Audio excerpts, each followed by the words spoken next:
자, 세 번째 섹션입니다. 자, 알고리즘을 이용한 문제 해결. 간단한 예들이에요. 자, 예들을 좀 보도록 하겠습니다. 자, 20곡의 게임이 있습니다. 자, 20곡의 게임은 출제자가 1에서부터 10까지 숫자 중 하나를 생각합니다. 참가자는 출제자가 생각한 숫자를 맞추는 게임입니다. 그러니까 출제자가 1에서부터 10까지 숫자 하나를 생각하면 참가자가 출제자가 어떠한 숫자를 생각하고 있는지 맞추는 게임입니다. 만약 참가자가 말한 숫자가 생각한 숫자보다 작으면 작다, 그러면 크다라고 출제자가 알려줍니다. 이러한 과정을 반복하여 출제자가 생각한 숫자를 찾아가는 게임입니다. 자, 문제 다 이해되셨죠? 이분법이에요. 우리 지난 시간에 그 이분법 잠깐 얘기했었는데요.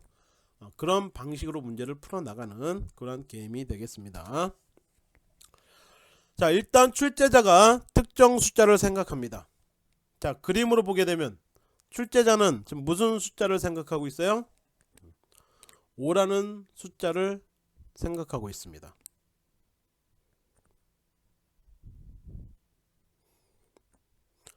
자, 그리고 참가자 숫자가 출제자 숫자와 같으면 프로그램이 종료됩니다. 무슨 말이에요? 출제자가 5를 생각하고 있는데 만약 참가자가 혹시 5입니까? 라고 외치겠죠. 근데 그 숫자가 맞았어. 그럼 어떻게 돼? 게임은 끝나는 거잖아. 만약에 같지 않을 경우에 참가자가 이야기한 숫자와 출제자가 생각한 숫자가 같지 않을 경우에 참가자 숫자가 출제자 숫자보다 큰 경우에는 뭐라고 외쳐요? 큽니다 라고 외친다라는 거지.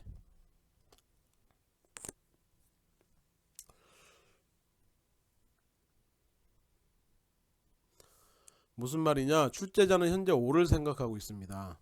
근데 참가자가 7이라고 얘기를 했어. 그러면 참가자가 7입니까? 자, 이 숫자가 당신이 생각한 숫자보다 큽니까? 작습니까? 그러면 큽니다 라고 출력한다는 거예요. 그것도 아니면 작다라고 출력하는 거지. 같지도 크지도 않다면 남는 경우는 참가자 숫자가 작은 경우 딱 하나죠. 작다라고 출력하면 되는 겁니다. 자, 그러니까 이 20곡의 게임을 알고리즘으로 표현을 하게 되면, 자, 지금 여기 있는 그림처럼, 여기 있는 거리처럼 1번 과정, 2번 과정, 3번 과정, 네 번째 과정. 자, 이 4개의 과정을 통해서 알고리즘이 형성이 되는데 출제자가 생각하고요, 참가자 거기에 대해서 얘기를 하고요, 이 숫자보다 큽니까 작습니까, 이 과정을 거쳐서 문제를 해결해 나간다고요. 그게 이분법이라고. 이걸 우리 말로만 설명하니까 어려운 거예요. 그것을 플로우 차트나 자연어나 아니면 의사 코드로 표현하게 되면 더 이해하기 쉽다라는 거죠. 그것이 바로 알고리즘입니다. 자, 우리가 프로그래밍을 배우는 이유가 있습니다. 프로그래밍을 배우는 이유. 프로그래밍 언어를 사용하는 방법을 알기 위해서가 아니고요. 프로그래밍 언어를 사용한다. 프로그래밍 언어 뭐가 있다라고 했습니까? C, 자바 등등 이런 언어를 우리가 배우기 위해서 프로그래밍을 배우는 게 아니고요. 알고리즘을 배우는 게 아니고요. 컴퓨팅적 사고를 배우는 게 아닙니다. 문제를 푸는 논리적인 과정을 통해서 컴퓨팅 사고를 키우기 위해서 우리가 프로그래밍을 배우는 거라고요. 다시 한번. 자, 큰 복잡한 문제가 있습니다. 이거를 해결하기 위해서 어떻게 해요? 추상화 시킵니다. 추상할 필요 없으면 이 문제가 너무 크니까 어떻게 해요? 자, 분해시킵니다. 자, 동일한 게 있는지 찾습니다. 패턴을 찾습니다. 그리고 하나의 알고리즘을 만든 다음에 알고리즘을 플로우 차트나 의사 코드나 등등을 통해서 이러한 언어를 가지고 구현을 하는데, 구현을 잘 하는 게 중요한 것이 아니고 이러한 문제를 해결하는 논리적인 사고를 키우기 위해서 프로그래밍을 배워야 된다고요. 알고리즘을 배우는 것은 문제를 푸는 논리적인 과정을 배우는 것과 동일합니다. 다시 한번 얘기합니다. 컴퓨터 개발자처럼 우리가 컴퓨터 개발을 잘 하기 위해서 이 알고리즘을 배우는 것도 아니고요, 컴퓨팅 사고도 배우는 게 아닙니다. 문제 해결을 컴퓨터 관점에서 바라보고 그것을 적용시켜 보자라는 게 컴퓨팅 사고라고요.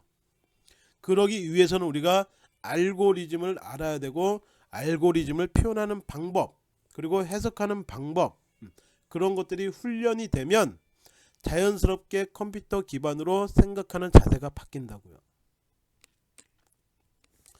어떤 문제가 주어졌을 때 알고리즘을 작성하여 문제를 해결하는 과정을 그림으로 표현한 겁니다. 자, 문제가 있습니다. 알고리즘을 작성합니다. 자, 그럼 이 알고리즘이 잘 됐나요? 검토하겠죠. 검토를 해서 프로그래밍이 만들어지고 그것들을 실행합니다. 실행을 했는데 뭐가 발생해요? 문제가 발생하면, 에러가 발생하게 되면, 자, 그것을 수정합니다. 디버깅, 수정한다는 얘기예요. 에러를 고친다는 뜻입니다. 자, 이것이 알고리즘을 작성하여 문제를 해결하는 과정입니다. 문제가 있습니다. 문제가 너무 커요. 자, 이것을 쪼개요. 자, 얘가 분해죠. 각각 분해한 거를, 자, 1번 분해, 2번 분해, 3번 분해, 너무 커서 한꺼번에 처리하기 어려우니까 1번부터 알고리즘 작성, 검토, 실행, 문제 없어. 다음 2번 알고리즘 작성, 검토, 실행, 문제 없어.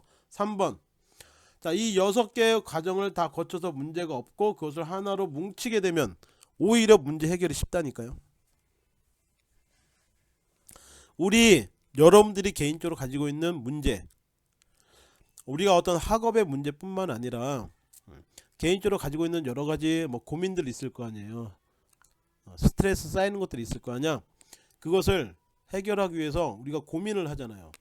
그 고민된 부분을 이렇게 분해한 다음에 불필요한 정보들을 빼는 추상화 과정을 거치고, 그리고 알고리즘화하면 오히려 생각보다 그 문제를 해결하기가 수월하다는 얘기입니다.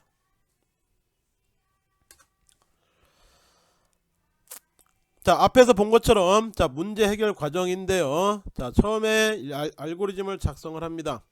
주어진 문제에 대해서 알고리즘을 짜는 거죠. 글을 쓰듯이 간단히 서술해도 되고요. 자, 의사 코드 형태로 만들어도 되고요. 순서들을 통해서 알고리즘을 표현하셔도 괜찮습니다. 자, 그리고 나서 알고리즘을 검토합니다. 알고리즘이 만들어지면 머릿속에서 돌려봅니다. 마치 내가 컴퓨터가 된 듯 한 줄씩 실행해서 보는 겁니다. 알고리즘이 잘 작성됐느냐, 그것을 실행해 보자라는 거고요. 자, 그리고 세 번째, 프로그래밍 및 실행. 알고리즘에 검토하는 문제가 없다라고 판단이 된다면 프로그래밍 언어로 코드를 작성합니다. 즉 프로그래밍을 하는 거죠. 자, 이 단계에서 자신이 푼 문제가 맞았는지 꼭 확인하고요. 에러가 발생한다면 다시 1로 돌아갑니다. 피드백하는 거죠. 피드백해서 뭐를 해요? 코드를 수정합니다. 디버깅 한다라고 해요.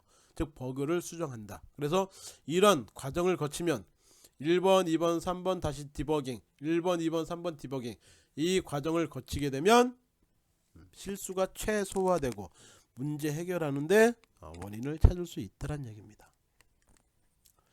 여러분들, 우리 인생의 문제도 똑같습니다. 그래서 컴퓨팅 사고가 어렸을 때부터 배워야 된다.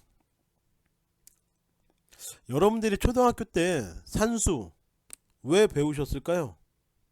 산수 왜 배웠어요? 필요성을 알고서 산수를 배우셨나요? 그런 사람 많지 않죠. 초등학교 1학년 때 산수의 필요성을 알아서 산수 열심히 공부했다? 그렇지 않습니다. 여러분들이 영어 필요해서 영어를 배우셨나요? 그렇지 않잖아요. 그냥 태어나면서부터 숫자를 알게 되고 자연스럽게 교육을 통해서 사칙 연산을 할 줄 알고요. 그래서 현재 수학까지 왔다고요. 이게 언제부터인 줄 아세요? 18세기 산업화 시대가 들어서면서, 공장 자동화 시대가 들어서면서 영국의 시골에 있었던 청년들이 도시로 나와서 공장 근로자로 취직을 합니다. 공장 근로자가 되니까 시간을 알아야 되고 자기 급여가 얼마인지 알아야 되고 그때부터 수를 알아야 되기 시작한 거예요.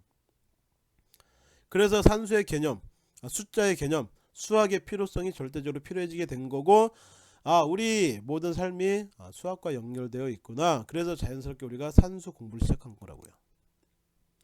그런데요, 지금은 우리 주변에 다 소프트웨어로 동작하고 있잖아. 컴퓨터로 동작하고 있잖아. 그래서 컴퓨터 베이스를 알아야 되는 거고, 소프트웨어가 어떻게 동작하는지 알아야 되는 거고요. 그래서 지넷 윙, 빌 게이츠, 스티브 잡스, 마크 주커버그, 기타 우리가 알고 있는 어떤 유명한 기업가라든지 스포츠 스타라든지 버락 오바마, 미국 전 대통령처럼 이런 사람들로 통해서 소프트웨어의 중요성이 강조되고 있는 겁니다. 여러분들, 우리나라에도요 2018년도를 기준으로 해서 초등학교, 중학교, 고등학교에 코딩 수업이 의무화가 됐습니다. 이 얘기는 초등학교 때 수학을 필요해서 배웠다라기보다 이제는 컴퓨터도 코딩의 원리도 자연스럽게 어렸을 때부터 배워야 된다라는 교육의 체계가 바뀐 거예요. 그래서 여러분들이 지금 이 과목을 배우고 있는 겁니다. 자, 네 번째 섹션으로 넘어가겠습니다. 자, 그러면 어떠한 프로그래밍 언어들이 있을까? 자, 프로그래밍 언어, 자, 프로그래밍 랭귀지라고 되어 있고요. 컴퓨터에게 작업을 지시하기 위한, 그래서 사용되는 언어를 이야기합니다. 프로그래밍 언어. 자, 우리가 한국 사람이 쓰는 언어가 뭐예요? 국어입니다. 세계 공통 언어가 뭡니까? 영어예요. 자, 그러면 컴퓨터가 이해할 수 있는 컴퓨터 언어가 있다라는 거죠.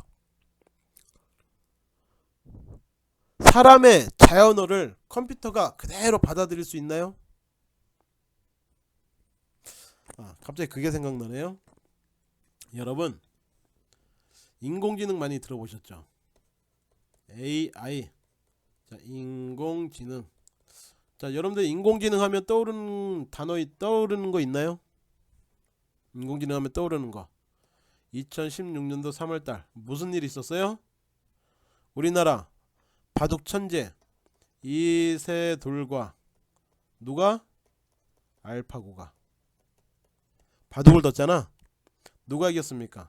알파고가 총 5번을 뒀는데 알파고가 4번을 이기고요, 이세돌이 1번 이겼습니다. 알파고는 현재 바둑계에서 공식적으로 은퇴가 됐습니다. 바둑을 두지 않습니다.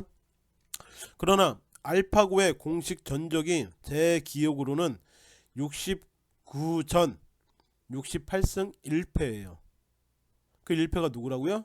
이세돌입니다. 자, 그런 인공지능이요 무슨 일이 있었냐면, 자, 이 알파고와 이세돌과의 대결은 2016년인데요. 자, 시간을 앞으로 당겨서 2011년도에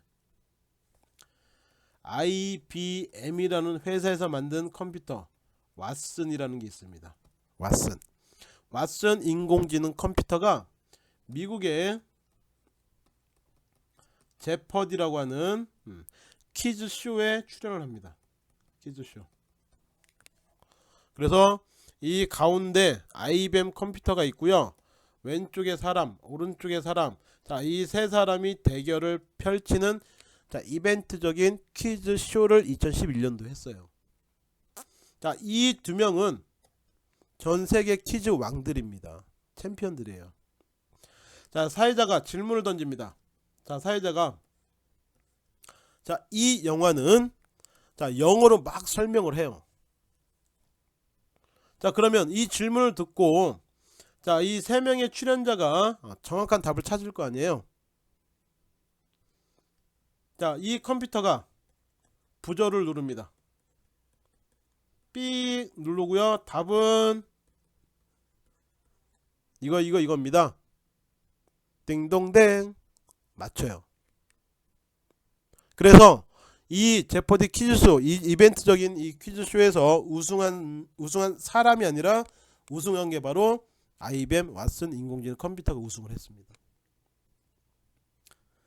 중요한 건 우승을 했다가 중요한 게 아니고요. 생각해 보세요.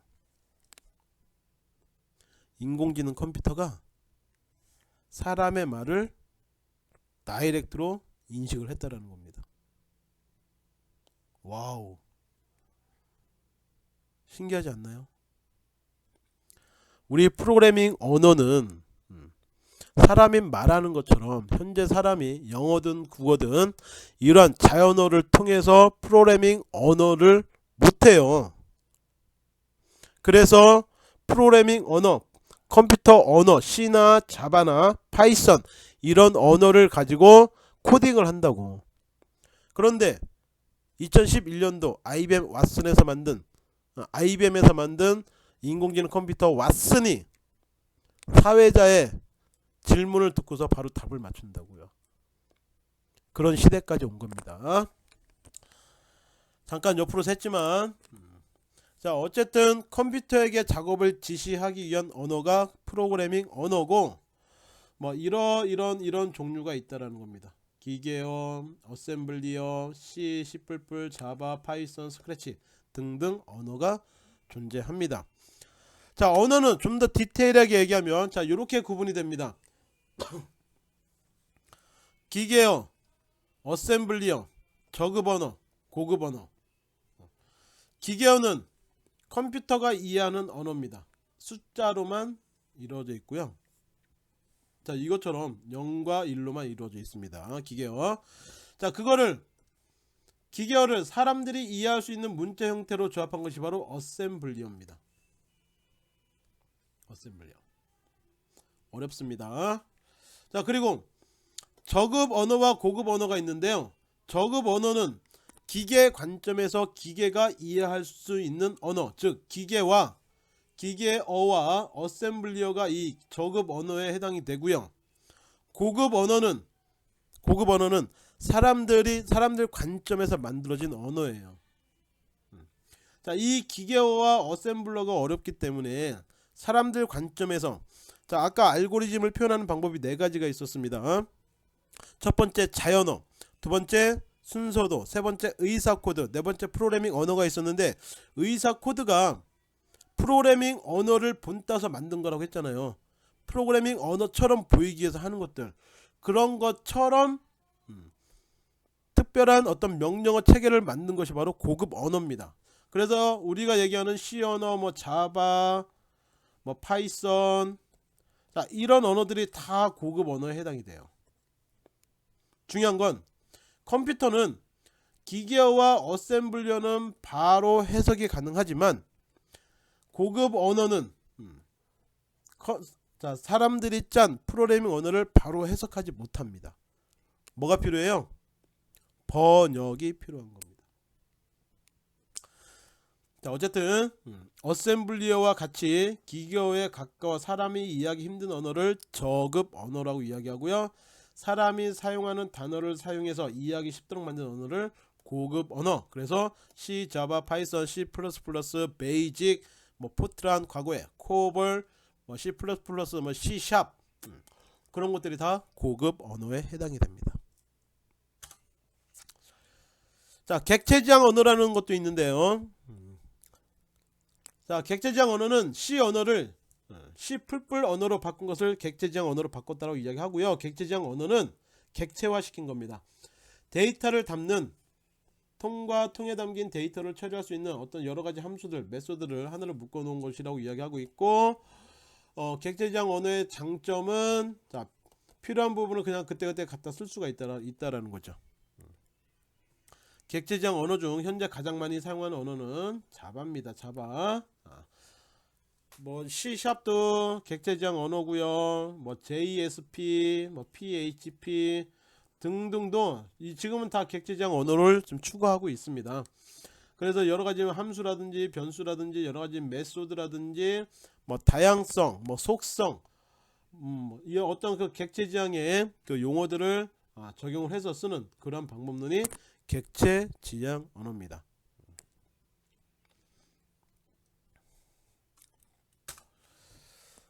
자, 그리고 컴파일러와 인터프리터 언어. 자, 언어 번역 방식인데요. 제가 아까 뭐라고 했습니까? 고급 언어는, 사람들 관점에서 만들어진 고급 언어는 컴퓨터가 이해할 수 있다? 있다, 없다? 고급 언어는 사람들이 필요에 의해서 만들어진 언어입니다. 사람들 관점에서. 그렇기 때문에 컴퓨터는 얘를 이해할 수 있다, 없다? 이해할 수 없다. 그래서 어떻게 해야 된다? 컴퓨터가 이해할 수 있는 언어로 번역을 해야 한다. 고급 언어는 컴퓨터가 이해할 수 있도록 번역을 시켜줘야 됩니다. 번역하는 방법이 뭐가 있다? 여기처럼 컴파일러, 인터프리터가 있다고요. 뭐 하나 더 얘기하면 어셈블러라는 것도 있습니다. 어셈블러. 앞에서 어셈블리어라는 게 있었죠. 어셈블리어를 번역하면 어셈블러가 되는 거고요. 자, 우리가 알아야 될 것은 컴파일러, 인터프리터 두 가지 방식, 두 가지 비교할 줄 아셔야 돼요. 컴파일러는 소스 코드를 컴퓨터가 실행할 수 있는 기계어로 번역해서 실행 파일을 만든 후에 한꺼번에 실행을 하는 겁니다. 자, 뭐냐면, 자, 여기 소스 코드가 있습니다. 이 소스 코드는 뭐냐면, 자, 원본 소스라고도 불러요.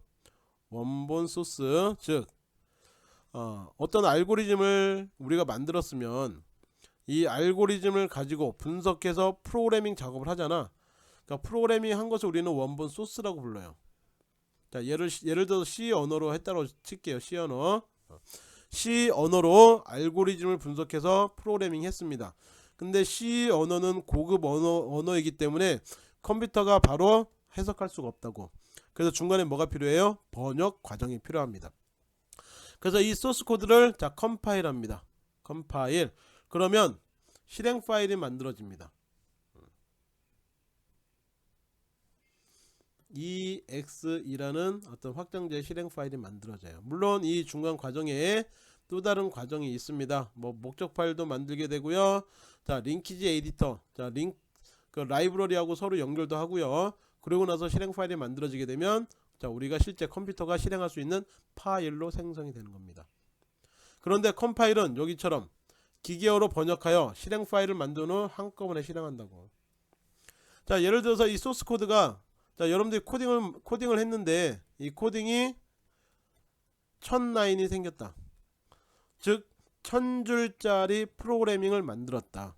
그리고 얘를 번역해서 실행 파일이 만들어졌습니다. 실행 파일이 만들어지고 얘를 실행할 수 있다라는 거예요. 즉, 자, 나는 뭐 10번째 줄에 있는 것을 10번째 줄에 있는 것만 실행하고 싶어. 그게 안 된다라는 거야. 자, 이것을 첫 번째 줄에서부터 1000번째 줄까지, 자, 모두 다 실행한다는 얘기예요. 자, 이것을 번역해서 목적 프로그램 만들고, 자, 링크 연결하고 이것을 실행 파일을 통해서 한꺼번에 실행한다고요. 그러니까 이 번역하는데 시간이 얼마나 걸릴까? 오래 걸리겠죠. 자, 실행을 했어. 근데 실행을 하다 보니까 뭐가 생겨? 버그가 생겼어. 버그가 생기면 어떻게 해요? 피드백해서 디버깅 한다라고 앞에서 얘기했죠. 디버깅. 디버깅 하게 되면 수정을 합니다. 자, 여기 10번째 줄에서 잘못됐네. 그래서 10번째 줄을 수정했습니다.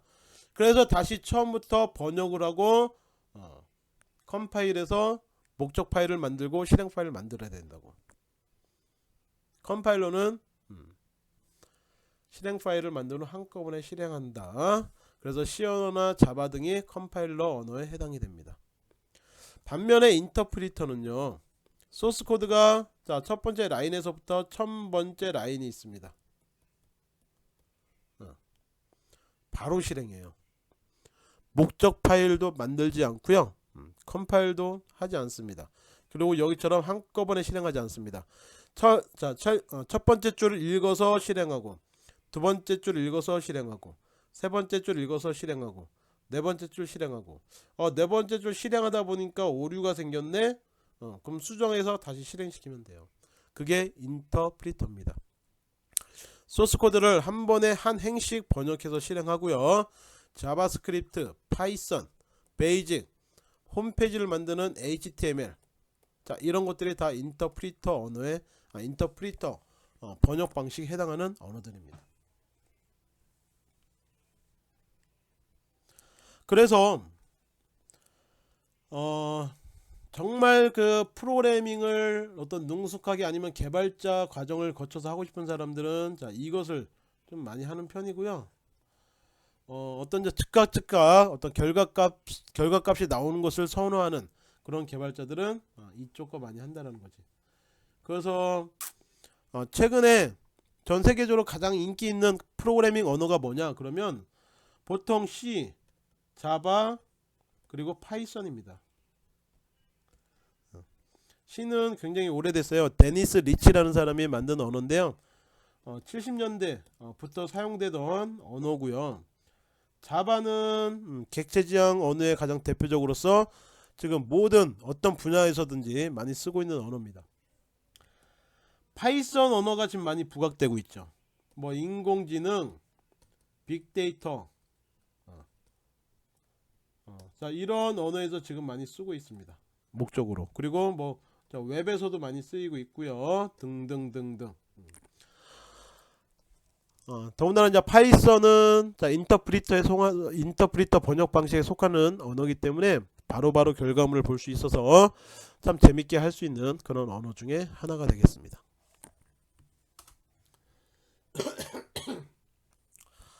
자, 인터프리터와 컴파일러 동작을 자, 레시피로 만들어 놓은 건데요. 뭐 이거 크게 중요하지 않겠습니다. 뭐 인터프리터는 어쨌든 한 줄 읽어서 해석, 한 줄 읽어서 해석, 한 줄 읽어서 해석. 반면에 컴파일러는 여기 뭐 고치고 했잖아요. 자, 고치기 전에 컴파일 한번 합니다. 오류 있네? 수정을 했어요. 그럼 다시 처음부터 다시 컴파일이에요. 그러니까 그 과정만, 그 내용만 여러분들이 서로 비교할 줄 알면 되겠습니다. 한꺼번에 실행을 할 거냐, 한 줄 읽고 실행을 할 거냐, 두 가지 잘 체크하시기 바라겠습니다. 자, 마지막 장이네요. 컴파일러와 인터프리터의 차이는 컴파일러를 사용하는 자바와 자바 언어는 대표적인 컴파일러 언어고요. 인터프리터 방식을 사용하는 자바스크립트를 비교하며 확인할 수 있다. 뭐 돼 있었고요. 자바는 자바스크립트 두 가지 언어를 비교하는 겁니다. 자바는 변수를 선언해야 됩니다. 얘는 선언할 필요가 없습니다. 왜? 한 줄 읽고 바로 실행해 버리니까. 얘는 A라는 변수에 어떤 값이 들어가 있는지 그 모든 라인이 끝날 때까지 계속해서 이용을 한다고요. 자바스크립트는 바로바로 처리하니까 필요 없다라는 거고, 자바는 컴파일로 실행됩니다. 모두 다 컴파일한 상태에서 바로 실행. 얘는 한 줄씩 실행. 자바의 장점은 오류 찾기와 코드 최적화, 분할 컴파일에 의한 공동 작업이 가능하다. 자바스크립트는 실행이 편리하다. 사용 프로그램, 뭐 대형 프로그램, 자바를 사용하는 목적은 자, 군데군데 굉장히 많습니다. 어플리케이션 개발할 때도 자바를 쓰고 있고요. 홈페이지 만들 때도 자바를 써요. 그리고 휴대폰, 어플, 앱을 만들 때도 자바를 사용합니다. 자바스크립트는 비교적 간단한 프로그램에 사용을 합니다. 자, 우리 과거에 그런 거 있었죠. 홈페이지에 접속을 했어요. 회원가입을 합니다. 회원가입을 하는데 뭐 아이디 입력하세요, 패스워드 입력하세요. 자, 패스워드를 입력해야 되는데 입력 안하고 바로 확인 버튼 누르면 메시지 하나 떴었죠. 패스워드를 반드시 입력하셔야 됩니다. 이런 부분들을 과거에는 다 자바스크립트로 구현을 했어요. 지금은 뭐 HTML과 CSS로도 구현이 가능하지만 자, 웹상에서 인터넷상에서 자바스크립트의 용도는 자, 그런 용도로 사용이 되고 있었습니다. 어쨌든 혹시라도 여러분들이 컴퓨터 프로그래밍 언어에 관심이 있어서 공부를 해보고 싶다 그러시면 저는 C 언어, 자바, 그리고 파이썬, 그리고 이 자바스크립트도 굉장히 인기 좋습니다. 그러니까 회사에서 요구하는 자원들이 많다란 얘기예요. 그리고 하나 더 얘기하면 이제 JSP는 홈페이지 만들 때 쓰는 백엔드 프로그래밍 언어입니다. 여러분들이 취직하기 좋은 컴퓨터 IT 분야의 프로그래머로 취직하기 좋은 언어는 이 세 가지예요. 그 중에 파이썬이 계속해서 치고 올라가고 있습니다. 파이썬을 한다는 얘기는 여러분들이 인공지능 공부한다는 얘기고 빅데이터 공부한다는 얘기고요. 인공지능에서 알파고가 학습했었던 들어봤죠? 딥 러닝, 머신 러닝. 머신 러닝은 기계가 스스로 학습하는 거고요.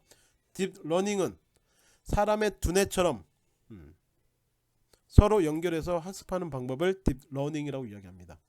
심층망이라고 부르는데 이런 것들 다 뭘로 구현한다고요? 파이썬으로 구현한다고요. 자, 기회가 되면 좀 더 이야기 나누도록 하겠습니다. 고생하셨습니다. 자, 우리 다음 주에 또 만나도록 하겠습니다. 자, 이번 주도 승리하세요. 화이팅!